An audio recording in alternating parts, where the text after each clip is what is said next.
Okay, in this video, I'm going to give you my first impressions of what I think of the new Samsung Galaxy Z Fold 5 and the Flip 5.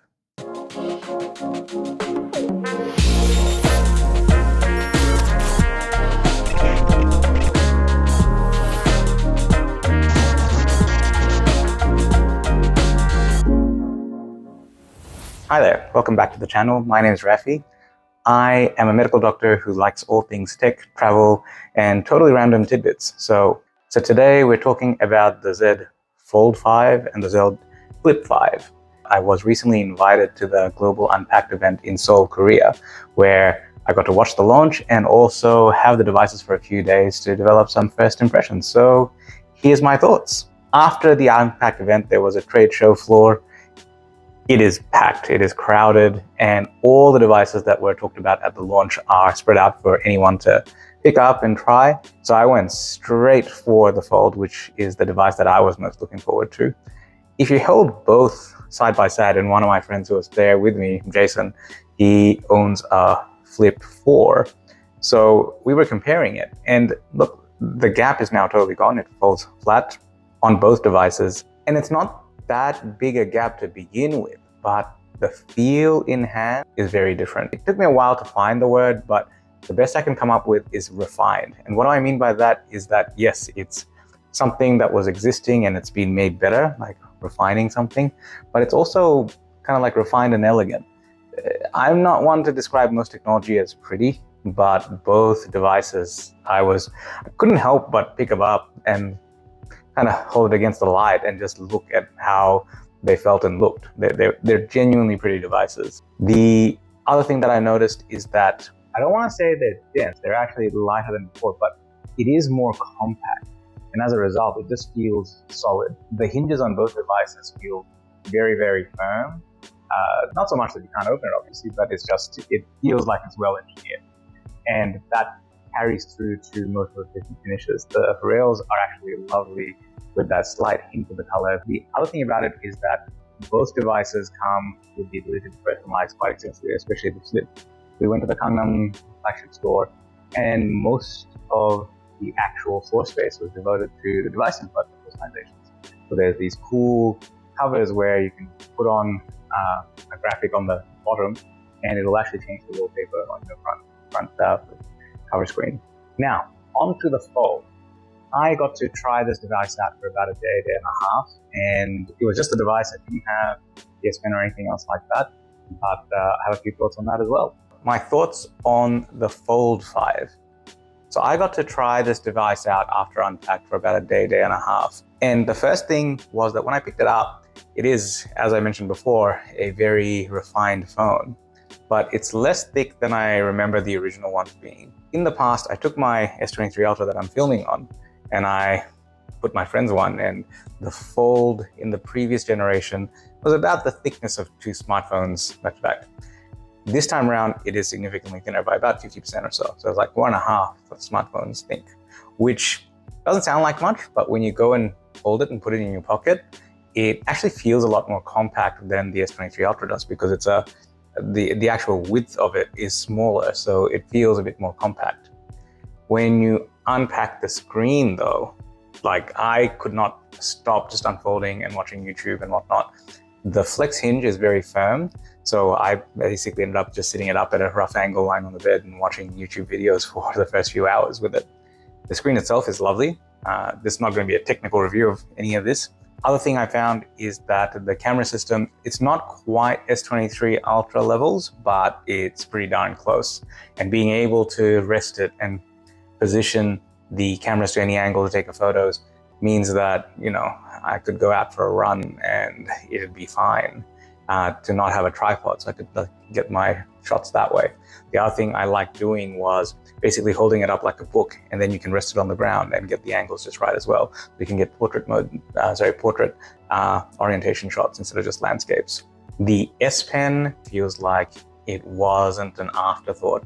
In the past, the case was bulky, it was kind of integrated. This time around, I only got to play with it on the showroom floor. I didn't have it with me, but it does sit fairly flush. The S Pen itself is very thin compared to last year's model. It feels closer to the S23 Ultra's one. It's a little bit bigger than that still, it writes without any sort of lag. So I used it quite a bit. So overall, it's a good content consumption device.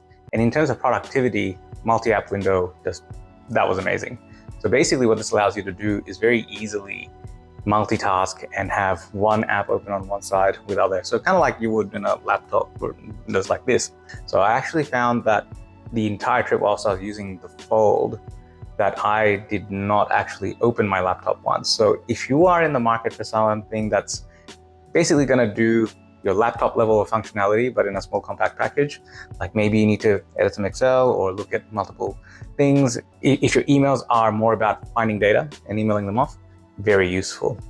That's gotta be one of my favorite features. And it's so easy with the new taskbar to be able to do all of that. The outer screen, look, going from the S23, it obviously feels a little bit smaller and a bit narrower, but it's perfectly usable for the quick messages. I did find that I started just opening up the screen just because it was so nice on the inside. The crease is visible, but I haven't used the previous generations enough to comment on whether it's less or not, but from everything that I can hear, it is meant to be less noticeable than before.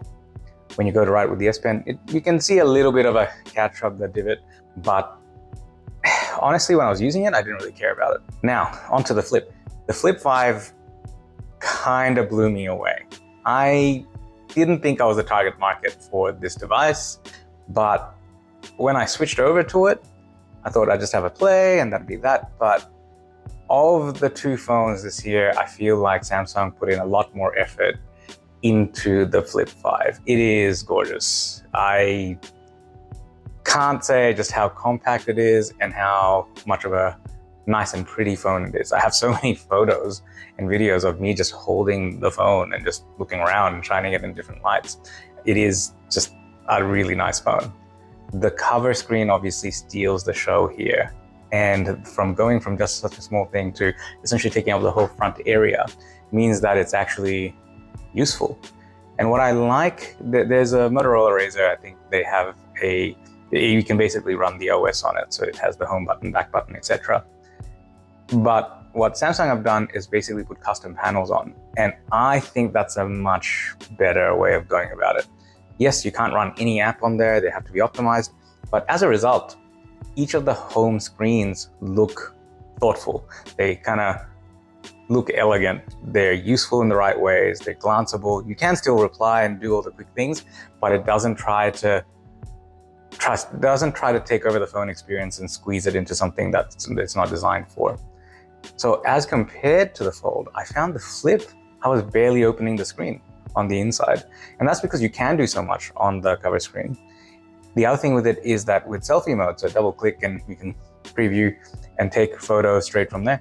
It just meant that, you could just turn on the camera and take a quick flip and have a look. So I use that quite a bit, and being able to use the main cameras for your selfies and whatnot. Again, if you're into that, I think is a game changer. I actually took more selfies than I normally would, based on the fact that it was just so easy and just fun, and there's so many people around that I just wanted to capture a photo with them. The flex mode on Flip 5, again, game changer. So same things apply as the Fold. I was taking hyperlapses at a weird angle, almost looking straight down, and it just performed admirably, like no tripod. Yeah, it was great. It was great to be able to just position something, compose, hit play. It's like having a small tripod in your pocket with your phone at all times. On to some, what I think would be some negatives. Now, from both point of view, look, going from the S23, the thing that you'd lose is waterproofing more than anything else. As much as it's solid and well built, if you did get any sort of dust and whatnot and damage the screen, I can't imagine that it would be cheap to fix. Although currently there's some great promotions that the phone comes with 1 year of Samsung Care for free. If you go pixel peeping, the cameras aren't quite as good as the S23 Ultra. I don't think it's a fair comparison because it's such a compact device. The biggest thing I came away with was the fact that, I enjoyed the foldable devices a lot more than I thought I would. The Flip itself is just so much more compact and nice that I want one. If it had the S Pen and whatnot, I'd be getting it straight away. Overall impression is that in the past, I've had to kind of recommend the foldable devices, the Folds and the Flips, to a very few group of core enthusiasts. They are fairly pricey devices. They are premium devices. And The foldable screens themselves need a bit of TLC. I had to consider how people are going to use it. Do they normally look after their technology, etc. This time around, it's ready for the masses. It's finally at a point where you can go, you know what? Most people can get it and they will see some genuine benefit. And especially with the flip, I think that's the one that's gotten, I think, a lot of people who are after something compact, so that's glanceable. They don't feel the weight of it and the space that it takes up in their pockets. This does the trick beautifully. The number of times I thought I'd lost the device just because it was in my pocket, and especially going from a big candy bar phone, you really notice just how much less space that these new devices take up.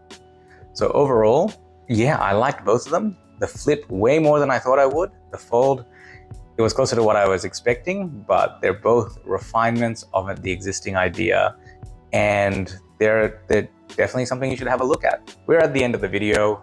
Thank you. That was my review and my early first impressions of the Z Fold 5 and the Flip 5. I'm new to YouTube, so if you could, please do like and subscribe. It means the world. It's feedback and positive encouragement from you guys that keeps me from making more and more videos. So please, if you have any comments, write them down below. I read every single one.